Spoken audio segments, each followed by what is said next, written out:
Okay, so enthalpy change, like we discussed yesterday, is a measurement of the change in energy.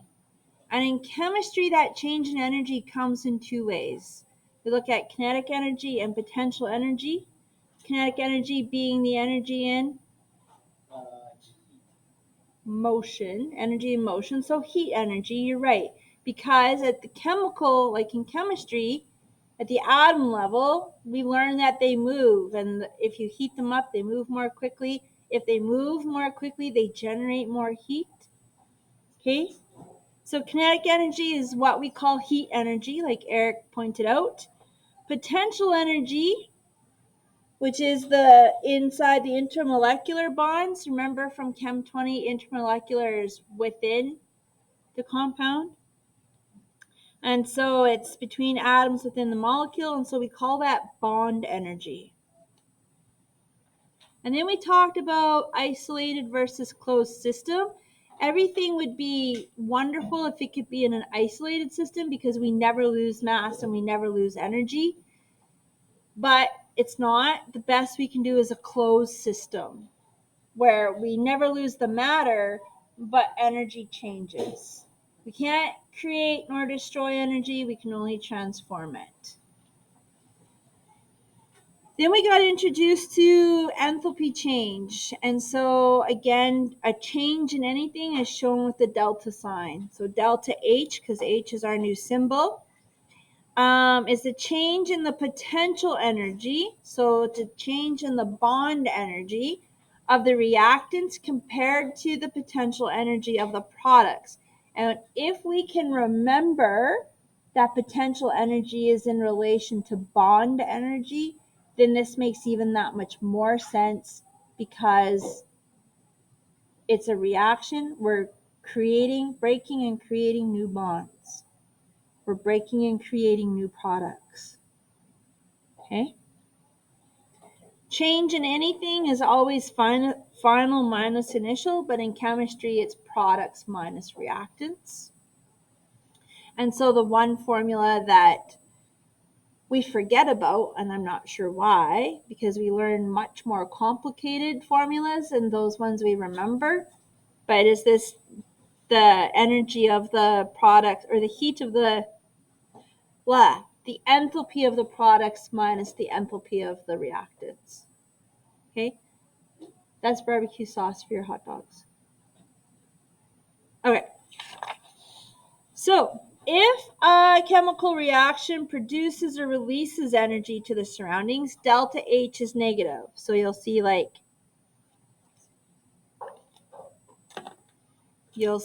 this. You'll see delta H is equal to negative.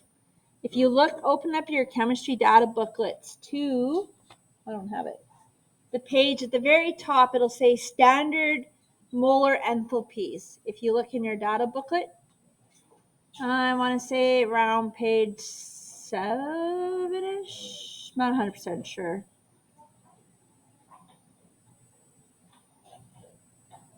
It says standard molar enthalpies at the top. Page 5? Okay. And so if you look, you'll see those values. Like if you look up the word methanol, what's the value there? It should only be on the right-hand page. It's one chart on the right-hand page. Negative which? Negative 339.2. 239. So CH. OH. CH. Why can't I think today?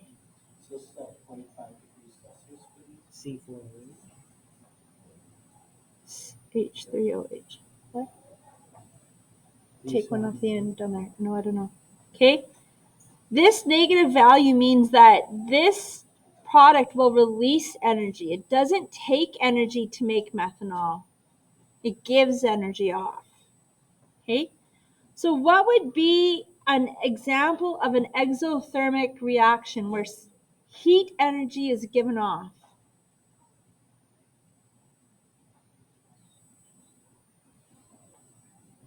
Burning wood.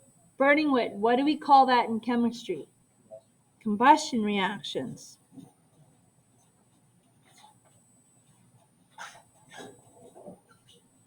Right? We could have, if we had C2H 2N plus 2, 6 plus O2 gives us CO2 and water. We would have 2 there, 3 there, 4, and we would have 7 halves here, right? A combustion reaction. What's another reaction that happens internally in our bodies? Well, what about breathing? Cellular respiration.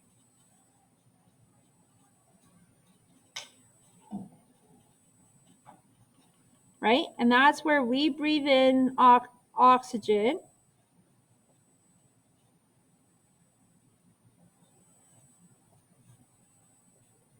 And we breathe out carbon dioxide and water. And no, I haven't balanced this, but you understand what I'm saying. And it gives us energy, right? Sugar and oxygen, same thing here. We would have energy given off. Okay? All right. This next one's for all you sports athletes. If a chemical reaction gains energy or absorbs energy from the surroundings, delta H will be positive because the chemical system is gaining energy. That's what we call endothermic reaction. And what's an example of an endothermic reaction? Ice packs. Okay. What's the opposite of what we do internally?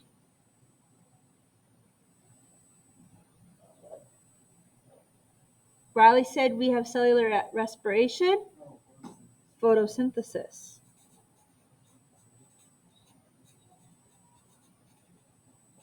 Right? We have plants take in CO2 and water and energy, and they do all that work. They go through all the processes. They create glucose and oxygen as a product. So they require energy. It's not an energy efficient system, photosynthesis. That's why there's a bazillion plants and only 7 billion people. So are we actually going to use some of the stuff you learned in bio-20? This is it. This is it. We use more from Chem 20 than we do from Bio 20. But this is huge though, right? Because now you're making that connection between Bio 20, Bio 30, Chem 30, and we get this beautiful science called biochemistry. And it's awesome. If I could go back and do science all over again, biochemistry is something I would consider. Okay. Pardon me? Yeah, I did chemistry. If I had an opportunity to go back and change the science I did, biochemistry would probably be one. Or I really liked food and agriculture chemistry, but biochemistry I found to be the most. Microbiology was really intriguing. I could just go to school for the rest of my life and be happy. I would be happy. I would be in my Zen zone.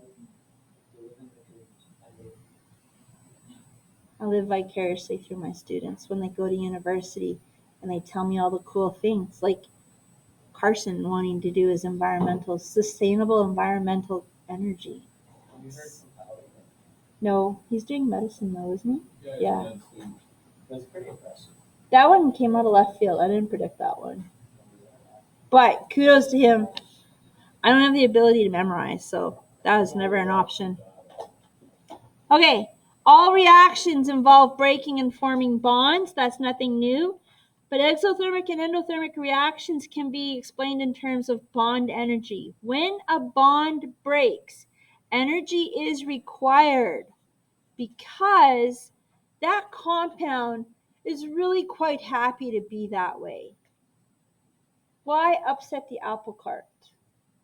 Some are easier to tip over, some don't require as much energy to break, and some require a load of energy to break. But when a molecule is formed, it's happy to be that way. And we would call that endothermic. So you can see here that energy is required. It's in the reactant side. Okay? When bonds form, energy is released. So you've taken all these little molecules that are out there vibrating, and then they come together like two magnets. That vibrating energy has to go somewhere, and it's released into the system. And so this is exothermic. And so these two words become our very best friends in this unit. Okay? An endothermic reaction has, you cannot see here, but it starts here, very long arrow, and then a very short arrow down. It requires a lot of energy to break bonds and reactants. A little bit of energy is still given off. Like there is still, because you're doing something, but this change here, that's being absorbed by the system. There's a net positive. Now on the flip side, if you break or if you form a bond, make everybody happy, your absorbed energy is very low, but your released energy is really high. And so your net is going to be a negative value. This is delta H is positive, and this one is delta H is negative. And if we wanted to go back to the last time we looked at positives and negatives, that was in physics. If you have the bigger arrow going up and the smaller arrow going down, your displacement is still going to be a positive up. Whereas if you've got a larger arrow coming down and only a small arrow going up, your net displacement is going to be negative, right? If we put it in those terms, same idea, same concept. Okay? All right. Part of what, Declan? I said physics was hard. Physics was hard. Okay, here we go.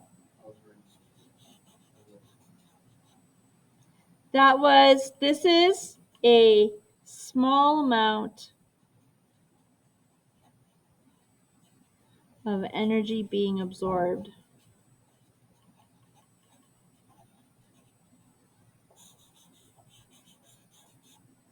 I feel like the big kabooms in comic books.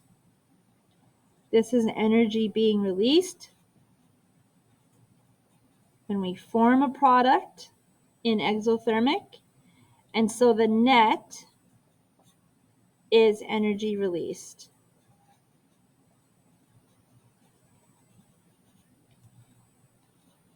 Now, if we had to do the same kind of picture format for endothermic,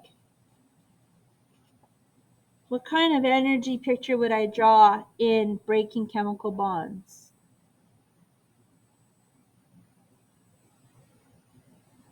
If it's endothermic.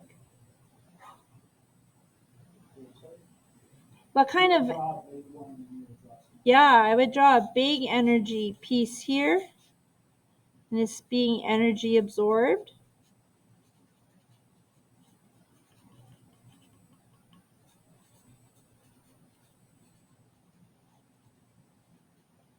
And then I would only have a small amount of energy being released.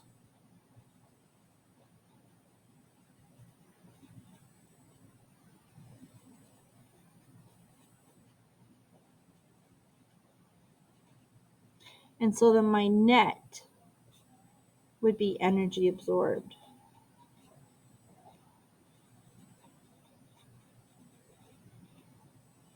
So for understanding what's happening in a reaction, and we create a number, because we're gonna start calculating these delta H's.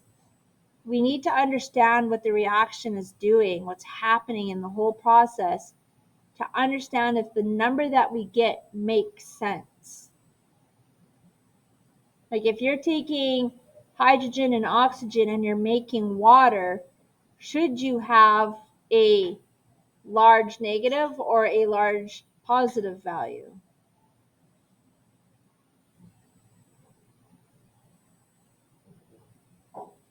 If I had hydrogen and oxygen and I made water, should I have a large negative or a large positive change in energy?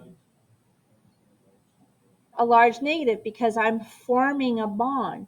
But if I took water and I split water, which is what everybody thinks we should do, is split water, generate hydrogen and oxygen, that takes a phenomenal amount of energy. That's why we're talking nuclear fission and nuclear fusion, because it requires so much energy. Again, you hear about the fire in the nuclear power plant. Okay, chemical reaction systems are accompanied by a change in energy. Naturally occurring ones, remember in Bio 20, I tell you, pay attention to photosynthesis and cellular respiration, because that's what happens. These are both examples of combustion reaction. One is a forward reaction, and one is a reverse reaction. And that's language that's new to us. Combustion reactions in an open system give us gaseous water,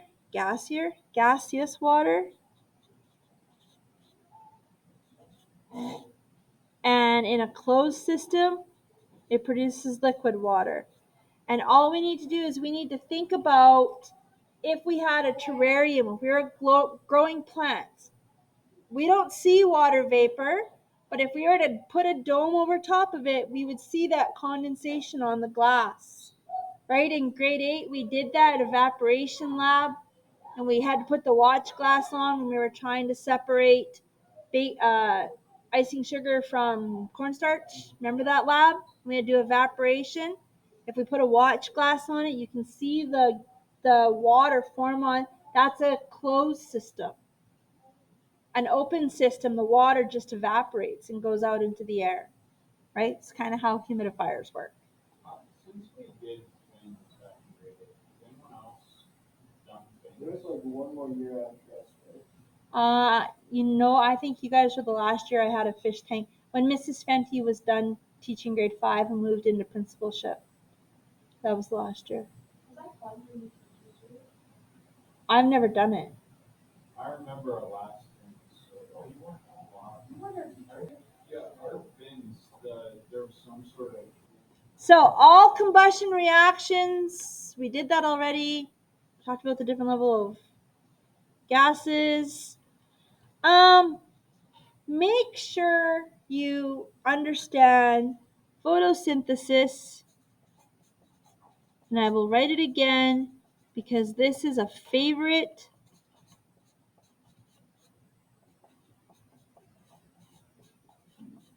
on diplomas.